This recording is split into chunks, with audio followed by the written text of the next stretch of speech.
40 પદ વિરામ થયા બાદ 41મું પદ કૃષ્ણદાસ અધિકારીનું મૂક્યું.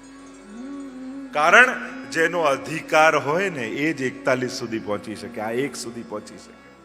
ચાલે તો બધા જ છે, પણ આ એકને એ પામે જેને યમુનાજીએ અધિકાર આપ્યો હોય, જેને વલ્લભ અને ગુસાઈજીએ અધિકાર આપ્યો હોય. એટલે જ કૃષ્ણદાસ, નહીં તો સુરદાસજીનું લે. સૌથી પહેલા તો જૂના એ છે, કુંભનદાસજી પહેલા સેવક છે, કે કોઈના પણ ઘણી ચર્ચા કરી શકાય કે કોને મૂકી શકાય 41મા પદમાં, પણ કૃષ્ણદાસ અધિકારીનું એટલા માટે છે કારણ યમુનાજીની કૃપાથી જે કૃષ્ણનો દાસ થયો છે ને એને જ અધિકાર છે આ એક યમુનાજીને પામવાનો. અને એટલા માટે કૃષ્ણદાસ અધિકારીનું આ 41મું પદ.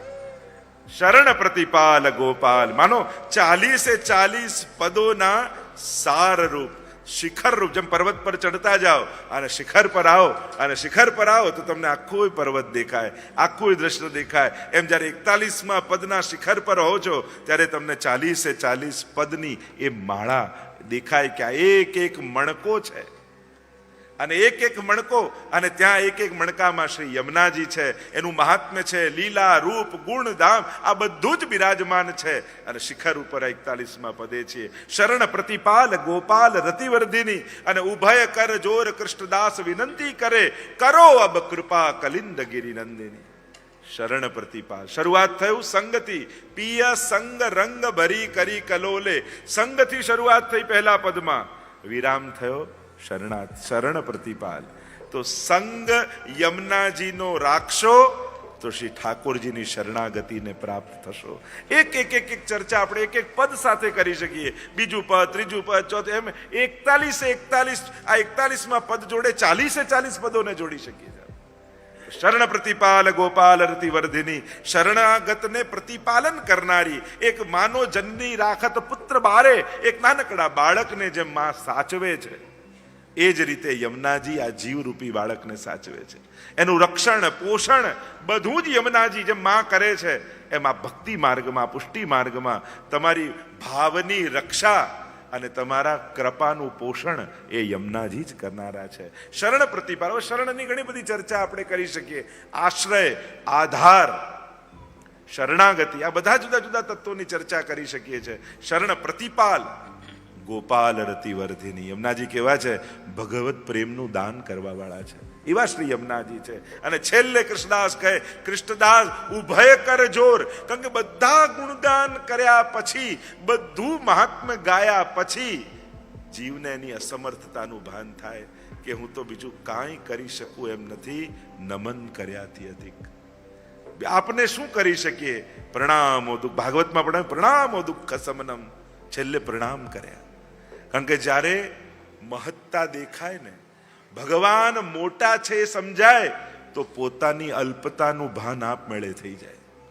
ભગવાનની મોટાઈ સમજમાં જેને નથી આવતી ને એ જ પોતાને મોટો માને છે. હું આમ કરી શકું, હું અહીંયા બેઠો છું, મારી આ સત્તા. લોકોને મોટાઈ એને જ લાગે છે જેને ભગવાનની મોટાઈનું ભાન નથી. જ્યારે પ્રભુના સામર્થ્યનું ભાન થાય એ જ ક્ષણે પોતાની અસમર્થતાનું જ્ઞાન સહજ થઈ જાય કે હું તો કાંઈ કરી શકું એમ નથી. કરતુમ અકર્તુમ અન્યથા કરતુમ તો એ જ છે. ઉભય કર જોર કૃષ્ણદાસ વિનતી કરે. અને એટલા માટે દૈન્યતા, અસમર્થતા આવે ને પછી આજ્ઞા ન થાય, પછી યાચના ન થાય, પછી તો વિનંતી થાય. એ અમારી વિનંતી છે. કરો કૃપા કલિંદ ગિરિનંદની. બસ એક જ વસ્તુ આ 41 પદ ગાયા પછી, સાંભળ્યા પછી એટલું જ માંગુ છું, હે યમુનાજી તમારી કૃપા અમારા પર રાખજો, સદાય આપની કૃપા અમારા પર રહે. એમ કહીને 41મા પદને વિરામ તરફ લઈ ગયા. આપણે પણ સમય થવા આવ્યો છે. ખૂબ પ્રસન્નતા, ખૂબ આનંદ છે 7 દિવસનો. અને જે લોકો મનોરથી બન્યા છે એ બધાને સૌથી પહેલા તો અમારા પ્રધાન મનોરથી એવા જયભાઈ અલકાબેન મશરૂ પરિવાર, એની સાથે સાથે સ્વરૂપના મનોરથી, મહાપ્રસાદના મનોરથના, યમુના મંદિર, અનેક પ્રકારથી અનેક લોકોએ આમાં લાભ લીધો છે. એ બધાને આચાર્ય પીઠ પરથી એવા આશીર્વાદ આપું છું કે સદાય યમુનાજી ભાગ્ય ને સૌભાગ્યનું તમને દાન કરે. તમારા લૌકિક અલૌકિક સગળા મનોરથોને શ્રી યમુનાજી પૂર્ણ કરે. કારણ કે જ્યારે જ્યારે આવું આયોજન હોય છે એક મહાન યજ્ઞ જેવું હોય છે અને આ યજ્ઞમાં આહુતિ આપવાનો આપણને બધાને અવસર મળતો હોય છે.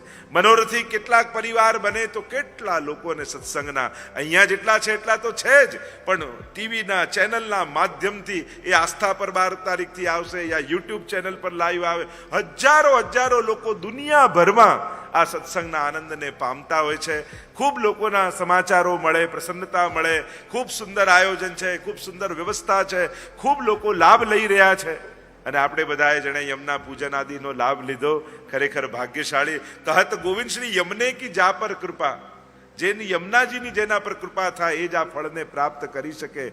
અને આપણે બધા આ આનંદને પામ્યા છીએ. આવતા વર્ષે 108 અષ્ટોત્તર શત શ્રીમદ ભાગવત સપ્તાહનું ભવ્ય અને દિવ્ય આયોજન.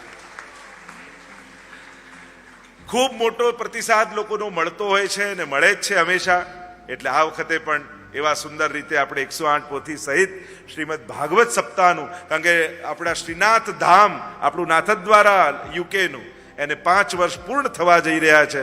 એની સાથે સાથે 50મા વર્ષની પૃથ્વી પરિક્રમા મહોત્સવ અને પ્રાઉડ ટુ બી અ વૈષ્ણવનું કેમ્પેઇન અને એ પૃથ્વી પ્રદક્ષિણા કરતા કરતા પુષ્ટિ ધ્વજ સાથે જ્યારે લંડનની ભૂમિ ઉપર આવીશું ત્યારે ભાગવતજીને સાથે પધરાવીને લાવીશું. અને ભાગવત કથાનો એ મહિમા, એ દિવ્ય કથા અને ગાથા સાથે મળીને ઉત્સવની સાથે સાથે આ સુવર્ણ જયંતિ છે એટલે સુવર્ણ અક્ષરે લખાય એવું દિવ્ય અને ભવ્ય આયોજન આપણે બધા આયોજિત કરીશું. તો મનમાં ઘણા ભાવ છે. એની સાથે સાથે જે વલ્લભાચાર્ય ઇન્ટરનેશનલ ગર્લ્સ સ્કૂલ બનાવવાનો સંકલ્પ જે કર્યો છે તો એ સમયે સુવર્ણ જયંતિનો એક કોઈન બહાર પડશે. આ એક ગોલ્ડ કોઈન, સિલ્વર કોઈન, એના દ્વારા એ લઈને પણ તમે યોગદાન સ્કૂલ નિર્માણમાં આપી શકશો. એની સાથે સાથે એનું બ્રોશર તમને મળશે. કોઈને એક ક્લાસરૂમ બનાવવો હોય, કોઈને પ્રયોગશાળા બનાવવી હોય, કોઈને લાઇબ્રેરી બનાવવી હોય, આ પહેલી એવી વલ્લભાચાર્ય નામની ગર્લ્સ સ્કૂલનું અને ઇન્ટરનેશનલ સ્ટાન્ડર્ડની આ ગર્લ્સ સ્કૂલ બનવા જઈ રહી છે. આપણા બધા માટે ગૌરવનો વિષય છે. આખા વર્ષ દરમિયાન જે કાંઈ પણ સેવા આવશે એ બધી અમે એમાં સમર્પિત કરવાના છીએ. એ સુવર્ણ જયંતિ વર્ષ દરમિયાન જે કાંઈ પણ એ બધું જ સ્કૂલ નિર્માણમાં શરૂઆત પહેલી આહુતિ હું આપી રહ્યો છું અને પછી આપ લોકો. કારણ કે આ કાર્ય કોઈ એક ગામનું નથી, કોઈ એક વ્યક્તિનું નથી. આ કાર્ય વૈષ્ણવ સંપ્રદાયનું છે જે પહેલી વાર થવા જઈ રહ્યું છે. એટલે એમ ન માનવું કે આ ગામમાં બને છે, આ જે દ્વારા બને છે, આ સંસ્થા વ્યક્તિ ગામ બધું ગૌણ છે. પુષ્ટિ માર્ગની એક સ્કૂલ બની રહી છે. વલ્લભ સંપ્રદાયમાં મહાપ્રભુજીના નામનું આ નિર્માણ. અને જ્યારે આગળ મહાપ્રભુજીનું નામ લખાય ને પછી એ કોઈ વ્યક્તિ, કોઈ ગામ કે સંસ્થાનું નથી રહેતું, એ આખા સંપ્રદાયનું કામ થઈ જાય છે. તો આપણે બધા જ ભેગા મળી જ્યારે અને એ હેતુ સાથે ડિસેમ્બર મહિનામાં વ્રજ ભાગવત મહોત્સવનું 21 ડિસેમ્બરથી 27 ડિસેમ્બર વ્રજ ભાગવત મહોત્સવ થવાનું છે. સવારે ભાગવત કથા, બપોર પછી વ્રજયાત્રા. તો એની પત્રિકા ટૂંક સમયમાં તમારા શ્રીનાથ ધામના યુકે વૈષ્ણવ સંઘના એક ગ્રુપમાં તમને મળશે એની સોફ્ટ કોપી. પત્રિકામાં જે વાંચીને જે લોકો જોડાવા માંગતા હો આવતો સર્વોત્તમ, ન આવ છતાંય તમે એમાં મનોરથી રૂપે જુદા જુદા એમાં વિગત હશે એ રીતે પણ જોડાઈ શકો છો. એ બધું જ જશે સ્કૂલના નિર્માણ. જે કાંઈ પણ થશે આ 2 વર્ષ દરમિયાન એ બધું જ સ્કૂલના નિર્માણમાં જવાનું છે. એક મહાયજ્ઞ છે, પ્રસન્નતા છે. ઠાકોરજી ઉત્તમ વિચારો આપી ઉત્તમ સંકલ્પોને નિર્માણ કરાવે છે. સતત આખા વર્ષની દરમિયાન આ પૃથ્વી પરિક્રમા કેટલા વર્ષોથી ચાલી રહી છે એમ જોવા જાવ તો ઓસ્ટ્રેલિયા અને ન્યુઝીલેન્ડથી થતી અમેરિકાના ખૂણે સુધી અને વિશ્વનું હૃદય કહેવાય એવું લંડન, ત્યાં તો દર વર્ષે આ પડાવ આવે જ છે. શ્રીનાથજીનું આ દિવ્ય ધામ છે. ગૌરવ લઈ શકાય વૈષ્ણવ સંપ્રદાય થકી એવું શ્રીનાથ ધામ આપણને લંડન વાસીઓને મળ્યું છે. ખરેખર તમારું સૌભાગ્ય છે. અને અંદર જઈએ તો એમ જ લાગે જાણે નાથ દ્વારા આવ્યા હોય એવો ત્યાં ભૂમિનો એક પ્રભાવ જ એવો લાગે જાણે શ્રીનાથજીનું ધામ છે. તો આપણે બધા જે રીતે હજી ત્યાં અનેક પ્રકારની પ્રવૃત્તિઓ છે. ભાઈઓનો સત્સંગ છે દર મહિનાનો, બહેનોનો છે, બાળકોની પાઠશાળા છે, યુથ ગ્રુપ છે. હજી તમે ન જોડાયા હો તો જોડાઓ, સાથે મળીએ, એમાં જોડાઈએ પ્રવૃત્તિમાં. શ્રીનાથ ધામમાં મહેમાન બનીને નહીં આવવું, ઘરના સદસ્ય બનીને આવવું. કારણ કે આપણા બધાનું છે. જો જગ્યાઓ કોઈ સંસ્થાના હોય, પણ ભગવાન તો બધાના હોય છે. કોઈ વ્યવસ્થા ચલાવવા માટે ટ્રસ્ટ બનાવીએ, સંસ્થા બનાવીએ, પણ પ્રભુ તો બધાના છે ને.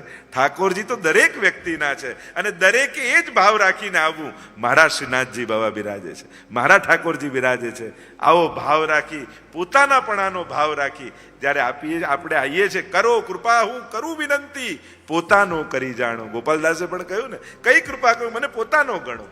તો જ્યારે પણ શ્રીનાથ ધામમાં આવો ત્યારે કાર્યકર્તા રૂપે સેવામાં જોડાઓ. કેટલા બહેનો ફૂલઘરમાં, ભંડારમાં, સાજ સાહિત્યમાં કેટલા પ્રકારથી સેવા કરી રહ્યા છે. અને હવે તો વેઇટિંગ લિસ્ટમાં નામ આવે એવું થઈ ગયું છે સેવા માટે, કારણ કે એટલા લોકો જોડાય છે, પ્રસન્નતા છે.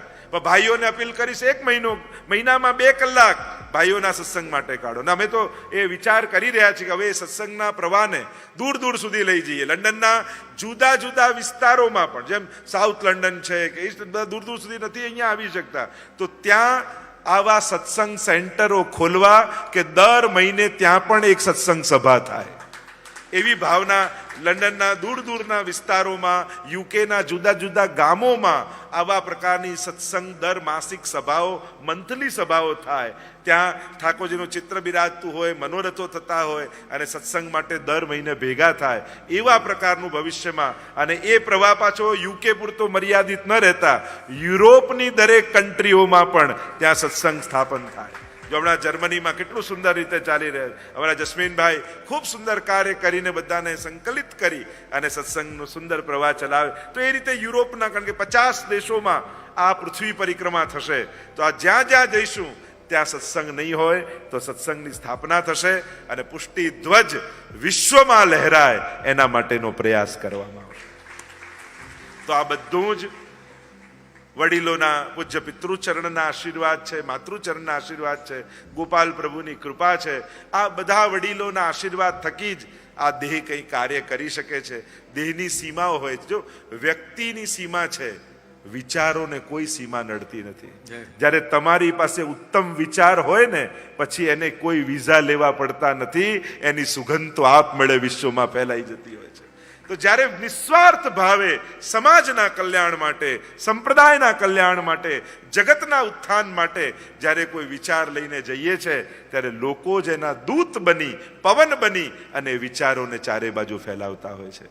વ્યક્તિની તો સીમા છે. આપણું શરીર કેટલું કામ કરી શકવાનું, આજે અહીંયા, કાલે અહીંયા, પરમ દિવસે થાકી જશે, પણ ઉત્તમ વિચાર હશે ને તો લોકો એને જીવાડતા રહેશે.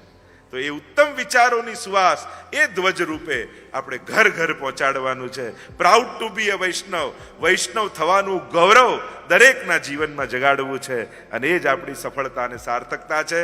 તો કથા અને વિરામ તરફ લઈ જતા, આજે તો યમુનાજીનો ઉત્સવ છે એટલે થોડા રાસ ગરબા ને બધું જ થશે, કારણ કે યમુનાજી હોય ને, યમુનાજી સાથે ઠાકોરજીની સાથે વૈષ્ણવને ખેલવાનો સુઅવસર પણ મળશે. પણ વિરામ તરફ જ્યારે જઈ રહ્યા છીએ ત્યારે યમુનાજીના યુગલ ચરણારવિંદમાં એ જ વિનંતી કરું, હે યમુનાજી, મારા યુકેના વૈષ્ણવોનું ધ્યાન રાખજો, સાચવજો.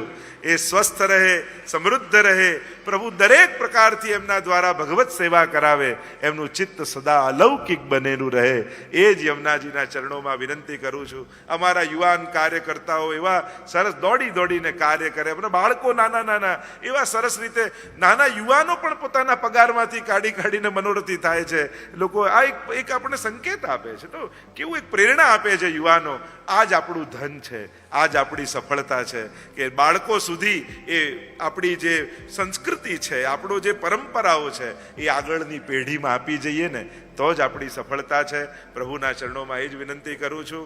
અને અહીંયાથી આ યાત્રા જશે કેન્યા, નૈરોબી. 22 તારીખે ત્યાં પ્રયાણ થશે. 24 તારીખથી ત્યાં ભાગવત સપ્તાહનું દિવ્ય અને ભવ્ય આયોજન, અને ત્યાંથી આ પૃથ્વી પરિક્રમાનો પ્રારંભ થશે. પ્રાઉડ ટુ બી અ વૈષ્ણવનું કેમ્પેન પ્રારંભ થશે. પુષ્ટિ ધ્વજ લઈને પરિક્રમા થશે, અને રજત તુલા આદિના બધા મોટા મનોરથો ત્યાં થવાના છે. વિજયભાઈ મોરજરિયા, અને એમણે ખાસ મને કહ્યું છે કે જે મારા વતી આપ બધાને આમંત્રણ આપજો કે બધા નૈરોબી આવો.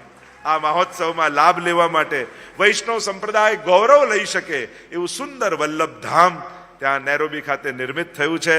અને એ જ રીતે ઓસ્ટ્રેલિયાના દરેક શહેરોમાં હવેલી થઈ રહ્યા છે.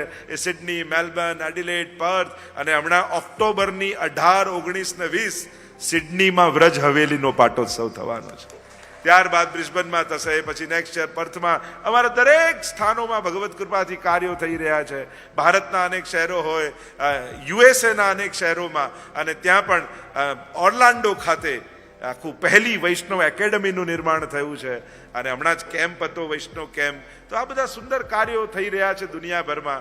પ્રભુ જ કરાવે છે, એ જ મનોરથ આપે છે ને એ જ ફલિત કરે છે. કરનારા ઠાકોરજી જ છે.